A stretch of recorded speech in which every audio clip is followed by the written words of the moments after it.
this game was so back and forth for the whole time of it. I died. I guess it was really interesting to watch from an external perspective. I was horrible from a management perspective. So yeah, I'm really happy. I think we are at the same level than EcoFox now.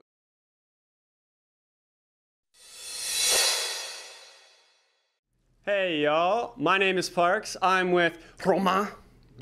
Yes. Of Optic Gaming, the big GM. So I'll just start with that.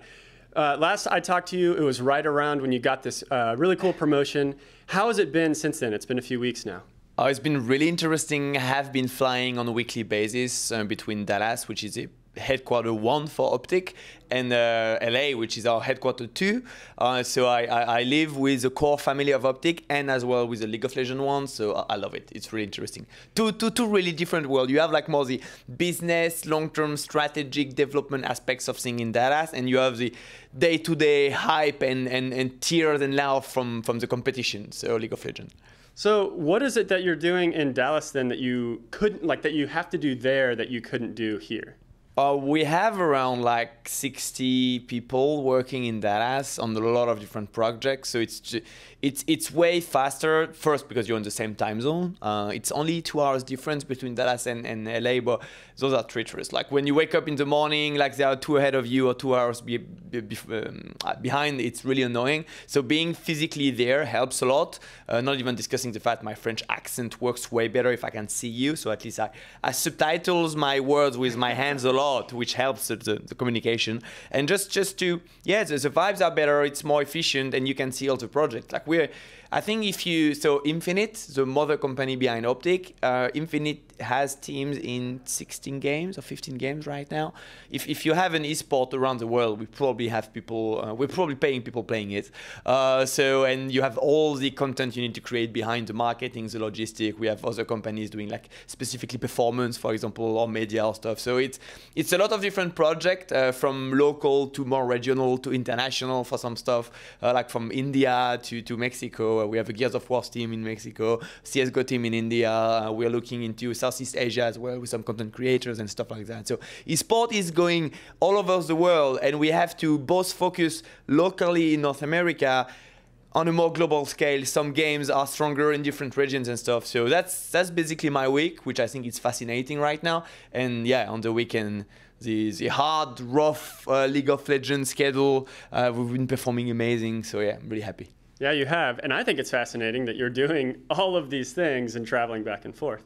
That's really cool. Yeah. So let's talk about the League of Legends thing then. You guys are 8-8. You are not secured in playoffs, but it is looking much better after this win. And so let's talk about the TSM game, because that's next week. And it seems kind of like it's going to be a pretty important match, whether you make it or they make it, or maybe you both do. We'll see. What are your thoughts on that matchup specifically? I'm terrified and confident at the same time. We have been drastically improving recently. Finally, all the structure we have been putting together is fully working. Zabutin has been doing an incredible job at structuring everything, and he was a caster. Like when I decided to bring him on board, everyone trash talked out of him and be like, "Why would you do that? The guy knows nothing." And trust me, it's gonna work really well. The guy's good. Now we have Cop and Croissant working with him, which are 2 really different person, and they both were like, we have 3 different coach, 3 really good coach, and it doesn't matter who we have to coach, we have someone which is gonna click exactly with him. So I think that's to me, that's the main reason why we are being successful right now. That and the fact we have 10 guys in the open space. And yeah, let's see how we can keep the same rhythm, the same schedule, and the same approach for TSM. That's going to be like, yeah, TSM is a bit of a slump compared to what you would expect them to do on the paper, because they have all those incredible players, and there's a good reason why those players are incredible. They're resilient. They have been through up and downs through their career. They know how much good it takes to actually qualify for playoff, for Worlds, for stuff like that. So it's going to be really tough games. On our end, we have 3 guys which have never been to playoff. So are the rookies going to make it, or are the experienced old guard going to succeed? We're going to see. I guess only time will tell with that one. And It'll be interesting for sure.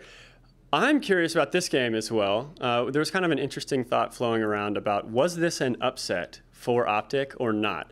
Because while Echo Fox is ahead in the standings, they did change their roster more recently than you guys did.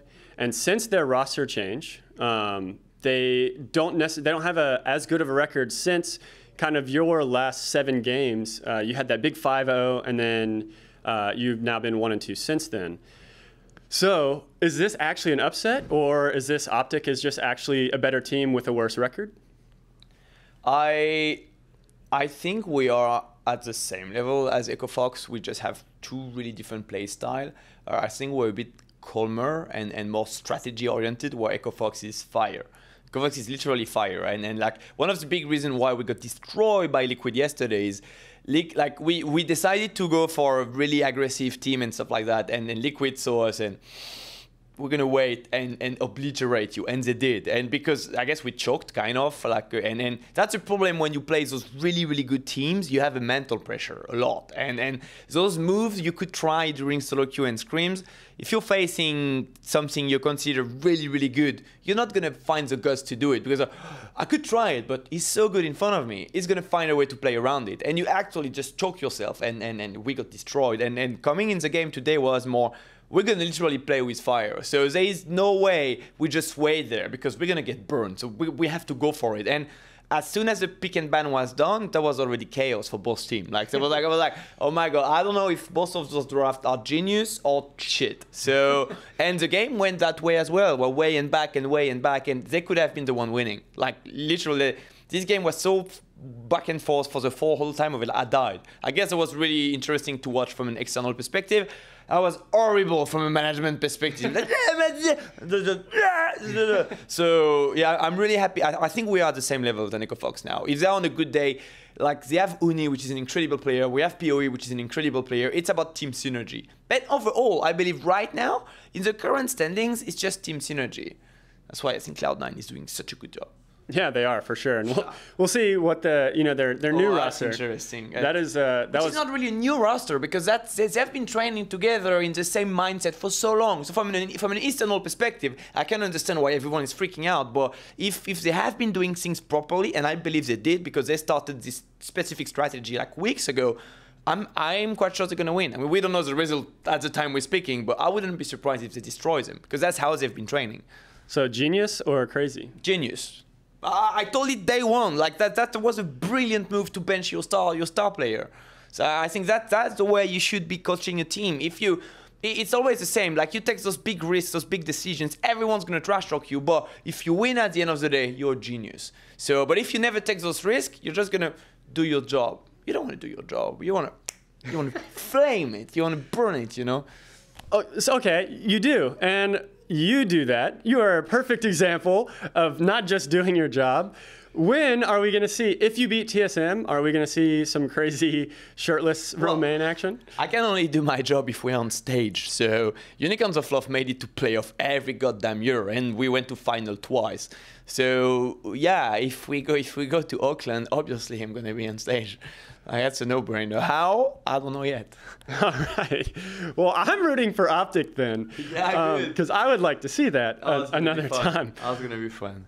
For sure. Okay, so any other big thoughts going forward? You know, end of season, things are looking crazy. Hopefully, we'll get to see some tiebreakers. Any kind of, last-minute thoughts about you and the team?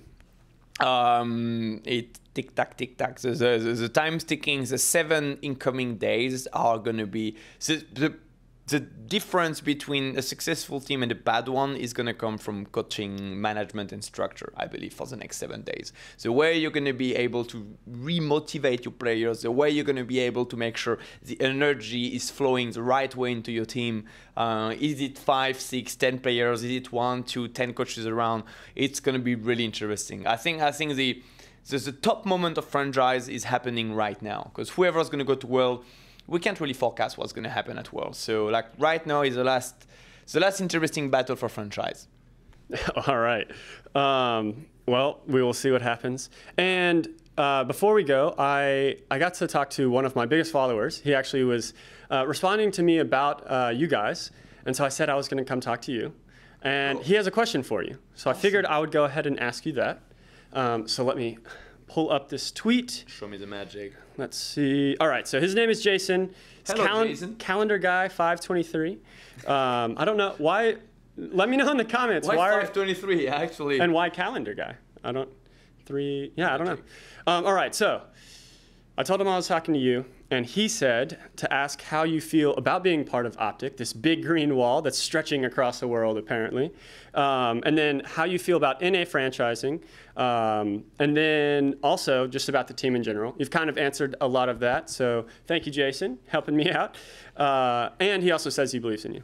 Oh, thanks, Jason. First, how do I feel? I love it. I love it. It's been one of the most interesting 6 months of my life, and I was already in a lucky position last year, so I could not have thought myself to end up in such amazing position. So I'm loving every single day of it. I'm not sleeping a lot, I'm traveling a lot, but it's so worth it. It's so amazing right now. The luck I have to be part of Optic, part of the green wall, actually physically helping to build this wall by putting more bricks on top of it. Working with people like Hex, for example, has been a blast. The guy is an absolute genius. It's fun, it's a lot of fun. And having my own project with a League of Legends guy, participating to this big green wall family is even better. Yeah, it's fun. It's a lot of fun. And I believe, yeah, have fun in your job at least. Well, it definitely looks like you are, and you are making it more fun for the rest of us as well. Good. So I appreciate that. Thank you so much for the interview. Thank you. Actually, so I normally tell everybody, but I didn't tell you before.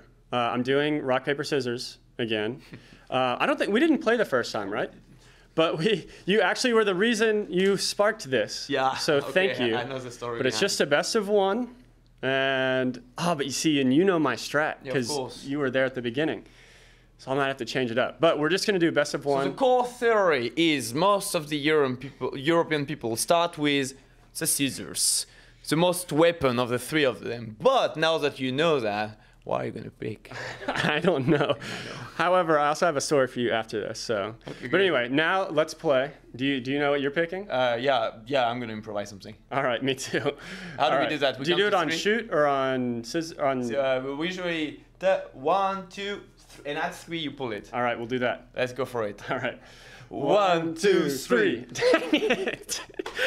All right. Thank you so much. You're welcome. It was a pleasure. And thank you guys for watching. We will catch you next time.